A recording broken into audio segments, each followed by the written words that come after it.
Imaginez un homme seul, face à une porte mythique, portant le poids d'une vie entière de silence et de questions non posées. Et si, derrière ces murs chargés de secrets, se cachait non pas un rejet, mais un amour muet, trop fragile pour être avoué? C'est l'histoire déchirante de Nicolas Jacques Charrier, fils oublié d'une icône, qui ose enfin franchir le seuil de la madrague, un geste qui pourrait tout changer ou tout briser. Le monde entier venait à peine de refermer le chapitre Brigitte Bardot. Funérailles médiatisées, hommages planétaires, images en boucle, puis soudain, le silence assourdissant. Quelques jours plus tard, loin des caméras impitoyables, Nicolas Jacques Charrier franchit seul le portail de la madrague. Aucun discours solennel, aucun témoin pour immortaliser l'instant. Dans cette maison mythique, il n'y a plus ni gloire ni foule en délire. Seulement des chiens errants, des chats aux yeux tristes et des pièces figées par le temps, comme figées dans un chagrin éternel. Que vient chercher cet homme que l'on a longtemps décrit comme le fils oublié? Un héritage matériel, une réponse à des décennies de vide ou une vérité que personne n'a jamais osé entendre? Son cœur bat la chamade, mélange de peur et d'espoir ténu, comme si chaque pas risquait de réveiller des fantômes trop longtemps enfouis. Pendant plus de 40 ans, une image s'est imposée dans l'imaginaire collectif français, celle de Brigitte Bardot, femme libre, inappréciable, ayant tourné le dos aux hommes pour se consacrer entièrement aux animaux. Une icône radicale, admirée pour son feu intérieur, parfois incomprise dans sa solitude farouche. Mais dans ce récit glorifié, un nom a presque toujours été relégué à la marge, celui de son fils unique, Nicolas Jacques Charrier. Né en 1960 de son union avec l'acteur Jacques Charrier, Nicolas grandit très tôt dans l'ombre écrasante d'une mère devenue mythe vivant. Après la séparation du couple, Bardot se retire progressivement du cinéma, se replie sur elle-même, puis sur la madrague, comme un refuge contre un monde qui l'a blessé. Nicolas, lui, suit une trajectoire inverse. Une vie discrète, loin des projecteurs aveuglants, loin de Saint-Tropez, loin surtout de ce territoire émotionnel que sa mère a peu à peu rendu inaccessible, comme un mur invisible érigé par la douleur. Chaque jour sans elle creuse encore plus le fossé, laissant dans lui un vide poignant, une nostalgie amère pour une tendresse jamais reçue. Dans les interviews, Bardot parle rarement de son fils. Lorsqu'elle le fait, ses mots sont secs, parfois maladroits, souvent mal interprétés, comme des flèches qui transpercent sans le vouloir. Elle affirme ne pas avoir été faite pour la maternité, revendique une sensibilité tournée vers les animaux qu'elle juge plus loyaux, plus sincères que les humains. Des déclarations qui résonnent comme un cri de désespoir. Ces paroles, répétées pendant des décennies, façonnent une perception durable, celle d'un enfant délaissé, sacrifié sur l'autel d'une cause devenue absolue. Pourtant, cette lecture publique ne dit rien du silence privé, ce gouffre abyssal où se noient les larmes non versées. Nicolas ne répond jamais, il ne règle aucun compte, il ne publie ni livre vérité, ni confession vengeresse. Cette absence de réaction intrigue autant qu'elle dérange, comme un hurlement étouffé. Pourquoi ce mutisme ?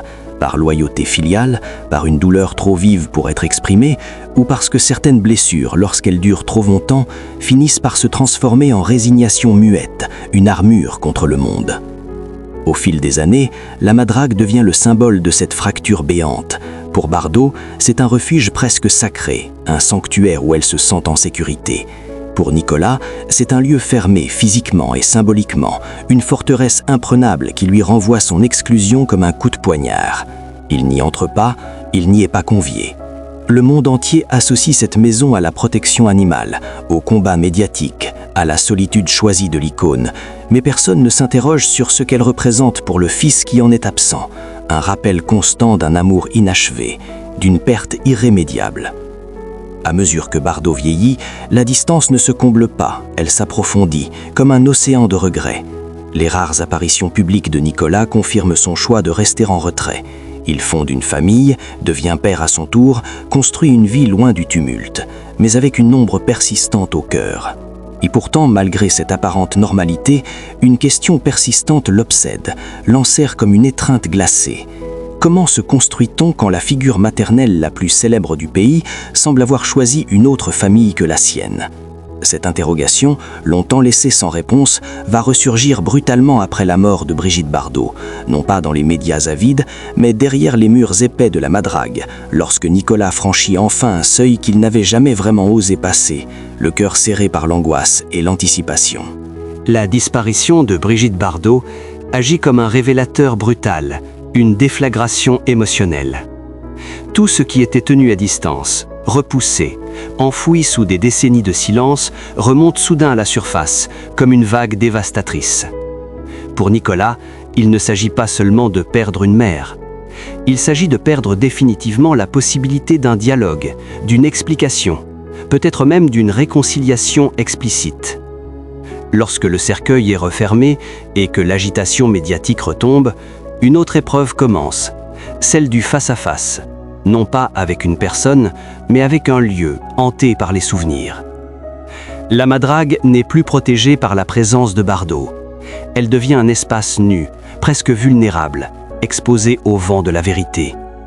Et Nicolas, pour la première fois, n'y entre plus comme un fils tenu à distance, mais comme l'unique héritier émotionnel d'une histoire inachevée, les yeux embués par une tristesse infinie. Ce retour n'a rien d'un pèlerinage mondain, aucun communiqué, aucune photo officielle.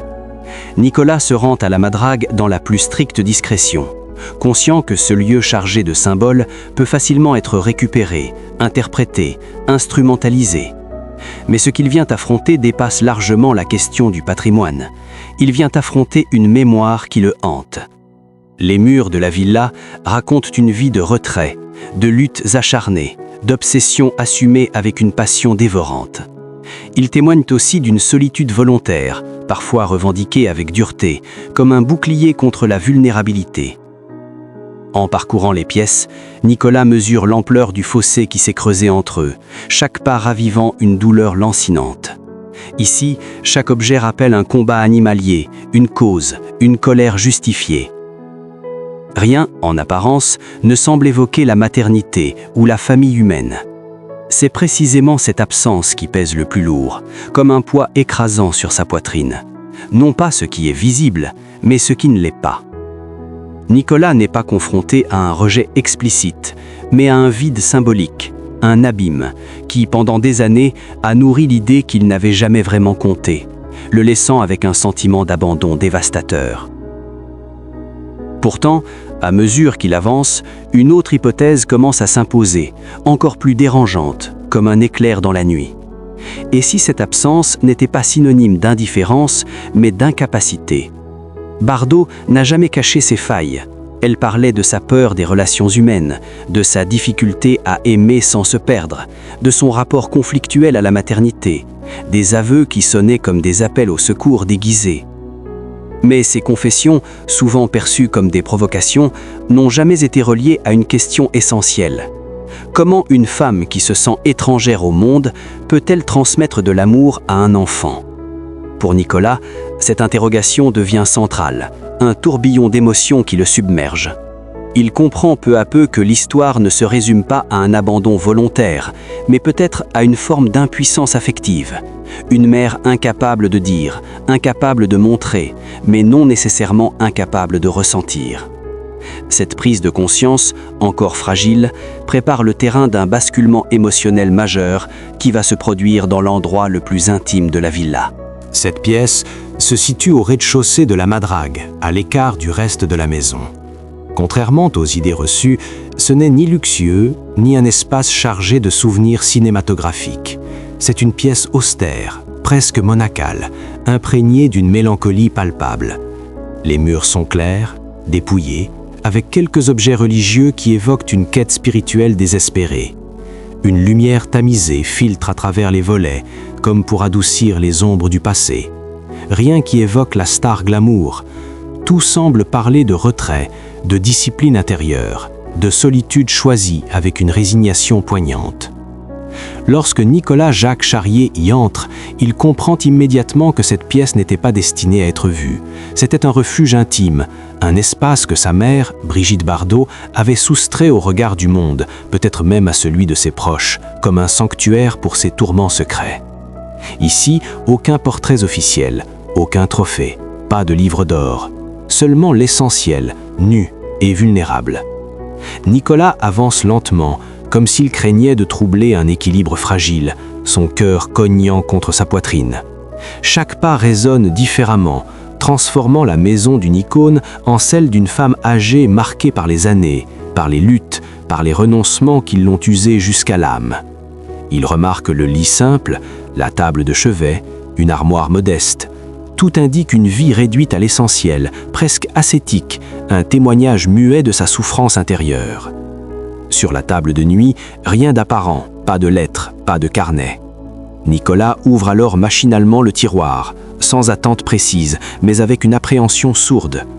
Ce geste anodin, en apparence, va pourtant bouleverser le cours de cette visite, car au milieu de quelques objets usuels, il aperçoit une photographie, une vieille photo polaroïde, aux bords blanchis par le temps, comme une relique précieuse.